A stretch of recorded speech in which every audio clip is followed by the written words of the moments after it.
சிட்டுக்கு சிட்டுக்கு சிட்டா என்னையா இது?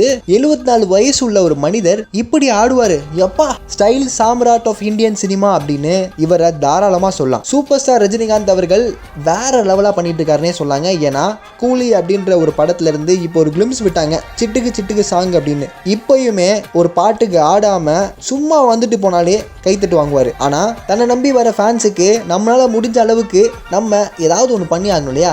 அதனால அவருடைய ஸ்டைல்லாம் காமிச்சு எக்ஸ்ட்ரா எஃபர்ட்லாம் போட்டு அந்த பாட்டில் சும்மா ஸ்டீல் பண்ணிட்டு போயிருக்காருங்க எல்லாத்தையுமே. ஒரு பக்கம் பின்னாடி பார்த்தா டிஆர் அவர்களுடைய வாய்ஸில் வருது, இன்னொரு பக்கம் அனிருத் அப்படியே லைட்டாக வராப்பில், அப்புறம் ரஜினிகாந்த் அவருடைய ஆட்டம் வேற லெவல் மேக்கிங்காக இருந்துச்சு. ஏன்னா லோகேஷ் கனகராஜ் எப்படின்னாலே நம்ம பழைய படங்களில் ஏதாவது ஒரு பாட்டு எடுத்து உருவி விட்டு சூப்பராக பண்ணுவார். அந்த மாதிரி இந்த படத்தில் என்ன மாதிரி ஒரு பாட்டு இருக்குது அப்படின்னு எதிர்பார்ப்புகள் உண்டாகிட்டு இருக்கு. இதே மாதிரி பல செய்திகள் கேட்கறதுக்கு ஆக்வார் சேனலை சப்ஸ்கிரைப் பண்ணிக்கோங்க. சோறுண்டு சுகமுண்டு மது உண்டு மாது உண்டு மனம் உண்டு என்றால சொர்க்கத்தில் இடம் உண்டு போடா.